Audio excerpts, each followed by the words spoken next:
Góc nhìn Việt Nam xin kính chào quý vị và các bạn. Các bạn thân mến, máy bay ném bom là một pháo đài trên không. Ngoài việc thả bom, nó còn có thể ném các loại ngư lôi, bom hạt nhân hoặc phóng tên lửa đất đối không. Máy bay ném bom có thể được chia thành 3 loại là máy bay ném bom hạng nhẹ, máy bay ném bom hạng trung và máy bay ném bom hạng nặng.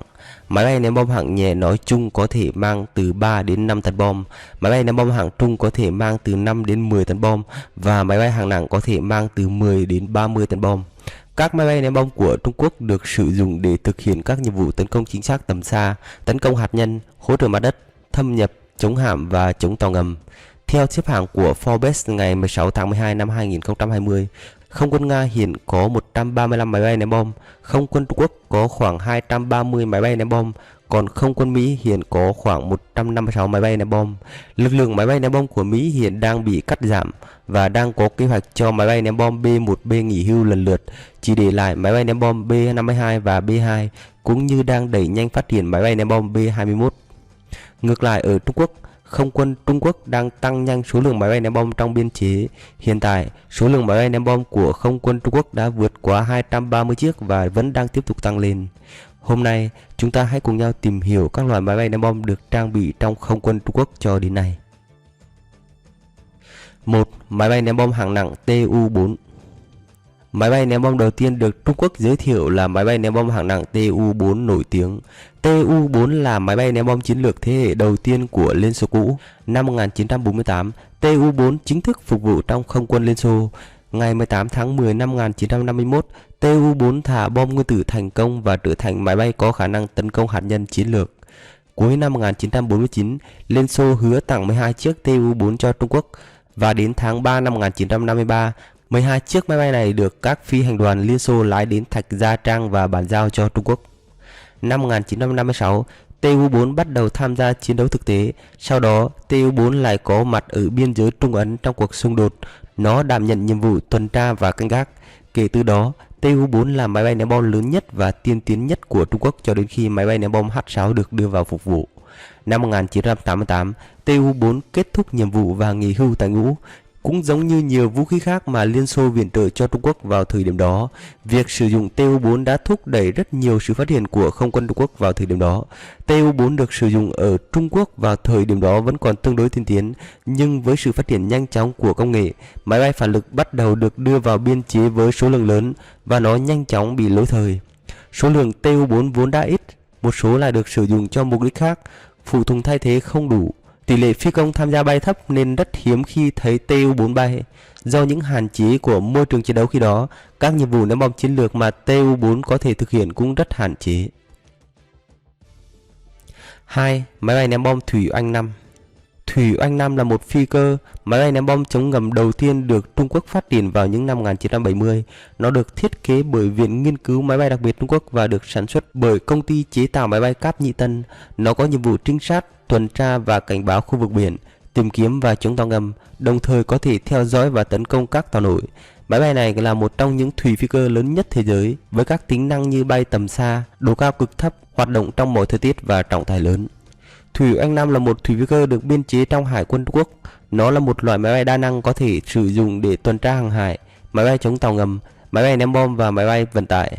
Vào đầu những năm 1950, Trung Quốc đã giới thiệu 6 chiếc thủy phi cơ của Liên Xô, nhưng chúng không đủ để đáp ứng các nhu cầu khác nhau của Hải quân Trung Quốc.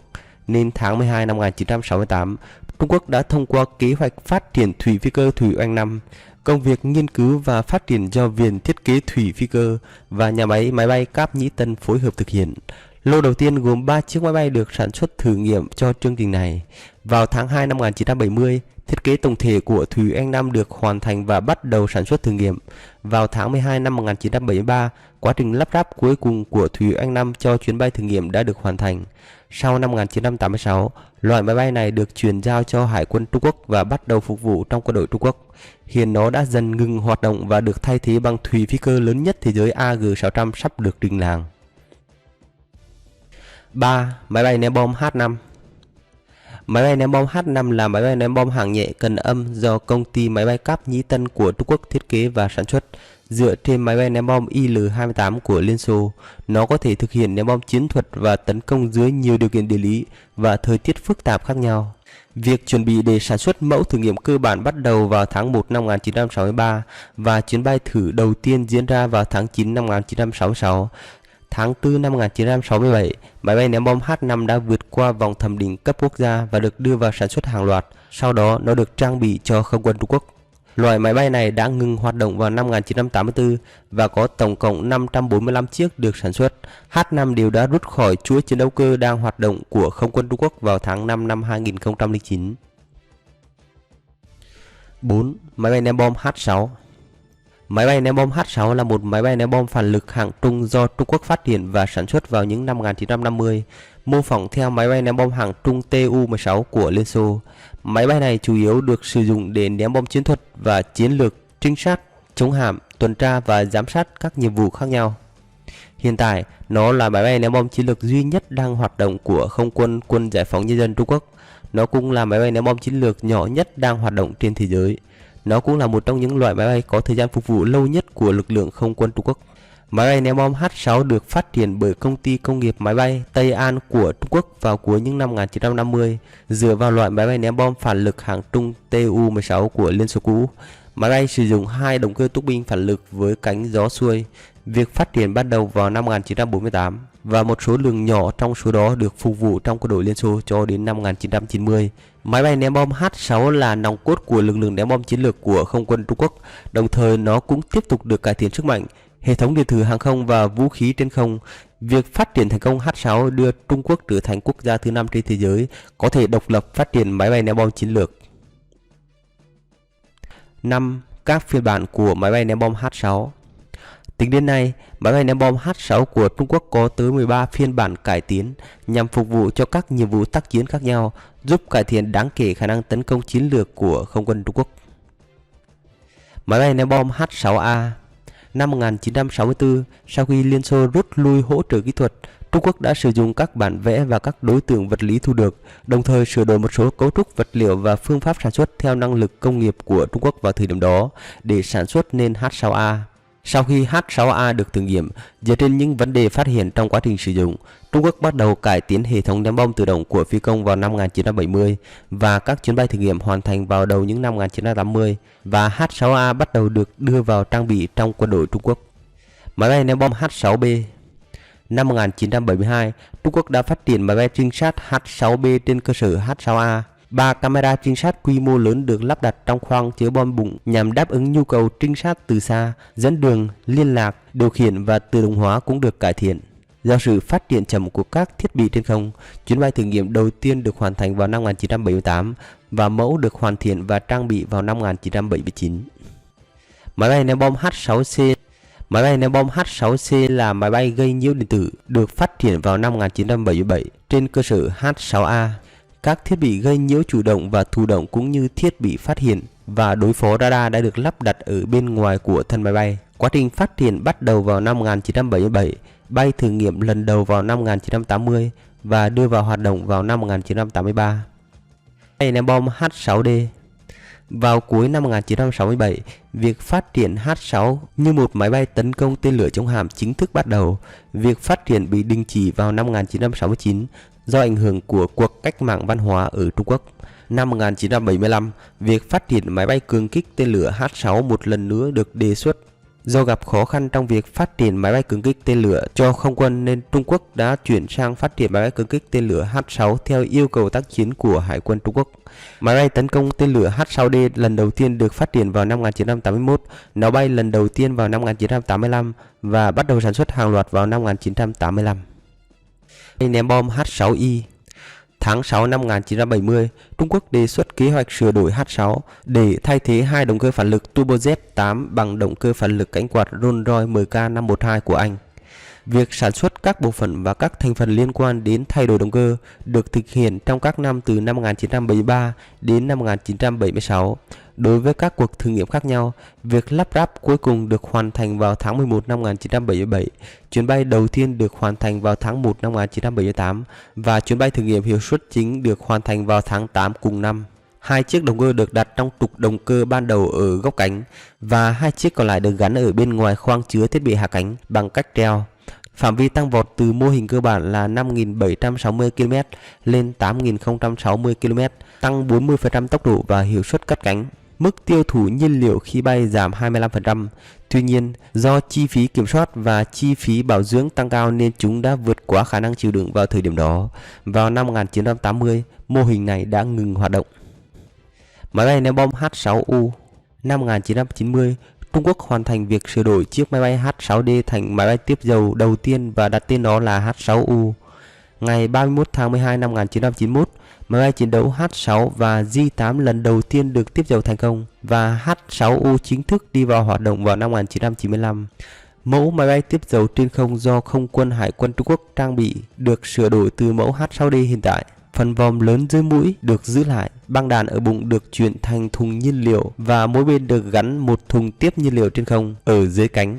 Vỏ được trang bị thiết bị tiếp nhiên liệu trên không dạng ống hình nón. Pháo bảo vệ ban đầu đã bị hủy bỏ và cabin của người bắn đã được thay đổi thành cabin điều khiển tiếp nhiên liệu trên không. Đèn xi nhan được lắp hai bên đuôi để tiếp nhiên liệu và chiếu sáng vào ban đêm. Máy bay ném bom H-6F. Một số mẫu cải tiến hiện đại hóa H-6A sản xuất sau này được triển khai từ những năm 1990, tập trung vào việc cải tiến hệ thống điện tử hàng không, lắp đặt hệ thống định vị mới, lắp đặt hệ thống cảnh báo radar, hệ thống gây nhiễu và hủy bỏ súng máy tự vệ. Sau khi sửa đổi, nó được đổi tên thành H-6F. Máy bay ném bom H-6H. Máy bay ném bom H-6H được phát triển dựa trên chiếc H-6D được trang bị bởi lực lượng không quân Trung Quốc. Để có khả năng phòng thủ, có một cột tháp bên ngoài dưới cánh máy bay được lắp tên lửa không đối đất chiến thuật và phần bụng có hệ thống truyền dữ liệu. Nó bay lần đầu vào năm 1998 và được sản xuất hàng loạt vào năm 1999. Máy bay ném bom H-6M. Máy bay ném bom H-6M là một mô hình cải tiến hơn nữa của H-6H. Có hai giá treo bên ngoài dưới mỗi bên của cánh và một cột trụ nhỏ bên ngoài dưới bụng để gắn các giá treo nhỏ. Tất cả các khẩu pháo phòng không để tự vệ đã bị hủy bỏ, tăng khả năng áp chế điện tử. Nó chỉ được trang bị cho lực lượng không quân Trung Quốc. Máy bay ném bom H-6G. Máy bay ném bom H-6G là phiên bản cải tiến của H-6 mới được chuyển giao cho quân đội Trung Quốc sau năm 2004. Nó làm nổi bật khả năng tấn công chính xác trên biển và mặt đất ở vùng biển xa có tầm nhìn xa. Vũ khí chính là tên lửa chống hạm ưng kích 83 và tên lửa chống hạm ưng kích 12. Máy bay ném bom H-6K. Máy bay ném bom H-6K được mệnh danh là thần chiến tranh. Đặc điểm lớn nhất về ngoại hình là phần thân được thiết kế lại. Phần mũi được thiết kế mới với phần vòm lớn thay thế cho khoang phi công trong suốt như trước đây của H-6. Buồng lái được cải tiến thiết bị điện tử và cải thiện đáng kể việc bố trí nhân sự và hệ thống thoát hiểm trong cabin. Thiết kế mới đã sửa đổi cửa khe hút gió động cơ. Nó được mở rộng giúp tăng lượng khí nạp vào. Động cơ phản lực cánh quạt D30 KP2 do Nga sản xuất để thay thế động cơ phản lực turbofan 8 nguyên bản. Khoang chứa bom bên trong được thay đổi thành thùng nhiên liệu và có 3 giá treo bên ngoài dưới mỗi cánh. Vũ khí chính được trang bị là tên lửa hành trình. Do đó, tầm bắn và cơ số đạn mang theo được tăng lên so với H-6 ban đầu, là lực lượng răn đe chiến lược của quân đội Trung Quốc. Máy bay ném bom H-6N. Năm 2007, trên mạng Internet Trung Quốc xuất hiện một mô hình mới và cải tiến của mẫu máy bay H-6. Đặc điểm nổi bật nhất của sự xuất hiện của nó là được lắp đặt một ống dẫn nhiên liệu trên không. Mẫu máy bay này được gọi là H-6N. Theo phân tích của các nhà quan sát quân sự Trung Quốc, máy bay này có thể thực hiện hai nhiệm vụ. Thứ nhất là máy bay có thể thực hiện các nhiệm vụ tấn công tên lửa tầm xa. Nó có thể tăng bán kính chiến đấu thêm 3.000 km thông qua việc tiếp nhiên liệu và mang theo một số tên lửa hành trình AKD-20 với tầm bắn khoảng 1.500 km. Thứ hai, một số nhà quan sát cho rằng máy bay có thể được dùng làm bệ phóng để phóng vệ tinh hoặc tên lửa đạn đạo. H-6N là máy bay có khả năng mang tên lửa đạn đạo chống hạm phóng từ trên không Đông Phong 21D. Ngày 1 tháng 10 năm 2019, H-6N được ra mắt tại cuộc diễu binh kỷ niệm 70 năm thành lập nước Trung Quốc. Máy bay ném bom H-6J. Vào ngày 21 tháng 2 năm 2019, máy bay ném bom H-6J mới nhất chính thức được ra mắt. Nó là phiên bản cải tiến của dòng máy bay ném bom H-6, có thể được tiếp nhiên liệu trên không. Sau khi tiếp nhiên liệu, bán kính chiến đấu ước tính khoảng 4.000 km. H-6J có thể mang theo được ưng kích 12 mới nhất, cũng như ưng kích 83, ưng kích 62, ưng kích 63 và các loại tên lửa chống hạm cỡ lớn và trung bình khác. 6. Máy bay ném bom JH-7. Máy bay ném bom JH-7 còn được gọi là FBC-1. JH-7 là một máy bay tiêm kích ném bom hạng trung, 2 động cơ, 2 chỗ ngồi, siêu thanh, hoạt động trong mọi thời tiết, đầu tiên do Trung Quốc thiết kế và phát triển vào những năm 1980. JH-7 được thiết kế và sản xuất bởi tập đoàn chế tạo máy bay Tây An của Trung Quốc, hợp tác với Viện Nghiên cứu 603. Nó chủ yếu được sử dụng để chiến đấu tấn công chiều sâu và tấn công các mục tiêu trên biển và mặt đất, đồng thời có thể thực hiện các chuyến bay siêu thanh.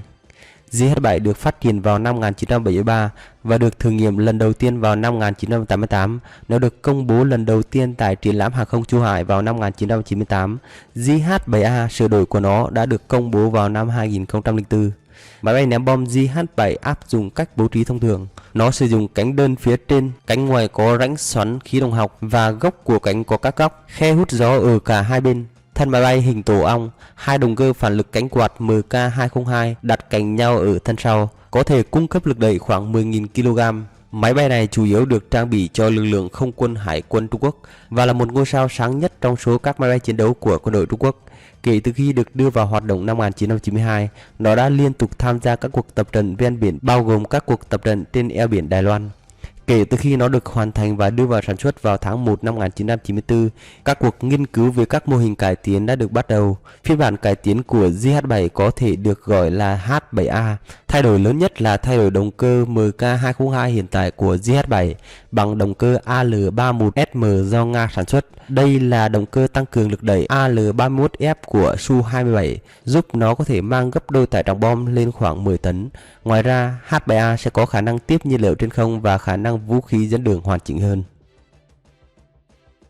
7. Máy bay ném bom H8. Vào ngày 23 tháng 3 năm 1973, Quân chủng Không quân Trung Quốc chính thức đề xuất loại máy bay ném bom chiến lược kiểu mới mang số hiệu H8. Để giảm thiểu rủi ro khi thiết kế, các nhà thiết kế đã sử dụng thân máy bay của H6 mở rộng, cánh ở giữa rộng, thân máy bay hình tổ ong tiết diện tròn và phi hành đoàn gồm 6 người. Có một khoang chứa bom ở giữa thân máy bay, tải trọng thông thường là khoảng 7 tấn và tải trọng tối đa là khoảng 18 tấn. Nó có thể mang 3 tên lửa đất đối không và nhiều loại bom khác nhau từ 100 đến 900 kg. 2 chùm tên lửa được treo dưới cánh để đối phó với các thiết bị gây nhiễu cảnh báo của tên lửa đối phương. Dự kiến sử dụng 6 động cơ phản lực cánh quạt. Kế hoạch được sửa đổi để sử dụng 4 động cơ phản lực cánh quạt thay vì 6 động cơ như trước đó. Máy bay dài khoảng 46,5 m, độ dài cánh khoảng 48,5 m. Vũ khí bao gồm các mô hình tên lửa đất đối không nội địa và các loại bom hàng không khác nhau. Sau đó, vì không đủ năng lực trình độ đáp ứng yêu cầu đề ra cùng nhiều lý do khác nhau, dự án sản xuất đã phải dừng lại. 8. Máy bay ném bom H-18. Máy bay ném bom H-18 là loại máy bay ném bom tàng hình do Trung Quốc phát triển. Thân máy bay dài khoảng 30 m, sử dụng 2 động cơ phản lực cánh quạt đẩy cao, tầm bay tối đa khoảng 8.000 km và bán kính chiến đấu khoảng 3.500 km, có thể mang bom dẫn đường chính xác cỡ nhỏ hoặc 6 tên lửa hành trình. H-18 là một máy bay ném bom tiên tiến hơn H-6K. H-18 chịu trách nhiệm chính trong việc ném bom Nhật Bản và bảo vệ lãnh hải của Trung Quốc ở Biển Đông. Máy bay ném bom H-18 là một loại máy bay ném bom siêu âm tàng hình tầm trung mới do Trung Quốc phát triển thành công. Nó đã cải thiện hiệu suất tàng hình hơn so với các mẫu trước đó. Nó sử dụng cửa hút gió sau, cánh hình chữ W và thiết kế không đuôi, cùng một số lượng lớn công nghệ tàng hình được sử dụng trên toàn bộ máy bay. Đây là máy bay ném bom chiến tranh tàng hình và máy bay ném bom siêu thanh tàng hình đầu tiên trên thế giới. Đây là một cột mốc quan trọng đối với không quân Trung Quốc và ngành hàng không Trung Quốc. Máy bay ném bom H-18 có khoang chứa bom lớn tích hợp chiều dài khoảng 8 m, có thể mang lượng bom lớn bay đến ném bom đảo Guam của Mỹ, cách đó khoảng 3.000 km. Với 2 đến 3 khẩu đội chiến đấu gồm 12 chiếc, H-18 về cơ bản có thể phá hủy căn cứ của Mỹ ở Guam. Nó cũng có thể mang 4 tên lửa chống hạm siêu âm ưng kích 12 để thực hiện nhiệm vụ săn lùng tàu sân bay. 9. Máy bay ném bom H-20. H-20 là dòng máy bay ném bom chiến lược tầm xa thế hệ mới của Trung Quốc đang phát triển. H-20 sẽ thay thế máy bay ném bom H-6K đang hoạt động sau khi nó đi vào hoạt động. Nó được kỳ vọng sẽ có hiệu suất tàng hình cao, có tầm bay siêu xa và siêu thanh để thực hiện các nhiệm vụ tấn công xuyên lục địa. Mục tiêu thiết kế của H-20 là một máy bay ném bom cả hạt nhân và thường trực, có thể thực hiện các nhiệm vụ tấn công hạt nhân và có khả năng dẫn đường chính xác cho các loại vũ khí thông thường. Quân đội Trung Quốc đã công bố dự án máy bay ném bom tàng hình H-20 vào hồi năm 2016 và có thể sẵn sàng đưa vào hoạt động trong vòng 5 năm. Truyền thông Trung Quốc cho rằng H-20 có tải trọng khoảng 45 tấn, bao gồm nhiều vũ khí hạt nhân và 4 tên lửa hành trình tàng hình hoặc siêu thanh. Ngoài máy bay ném bom H-20 ném bom tầm xa, Trung Quốc cũng đang phát triển các loại máy bay ném bom tầm trung có khả năng quan sát thấp, giúp cải thiện năng lực tấn công của quân đội Trung Quốc trong không gian có tranh chấp, đặc biệt là khả năng tấn công vào các căn cứ quan trọng của Mỹ ở Guam và đảo Okinawa của Nhật Bản. Trong một báo cáo được công bố vào cuối tháng 10 năm 2020, Viện Nghiên cứu Quốc phòng và An ninh của Hoàng gia Anh có trụ sở tại London đánh giá rằng máy bay ném bom tàng hình cần âm sẽ mang lại cho Trung Quốc một năng lực liên lục địa thực sự, có thể mở rộng phạm vi hoạt động ra khỏi vùng biển của nước này. Cảm ơn quý vị và các bạn đã quan tâm theo dõi. Đừng quên đăng ký kênh Góc Nhìn Việt Nam để theo dõi các video tiếp theo. Còn bây giờ, xin kính chào và hẹn gặp lại.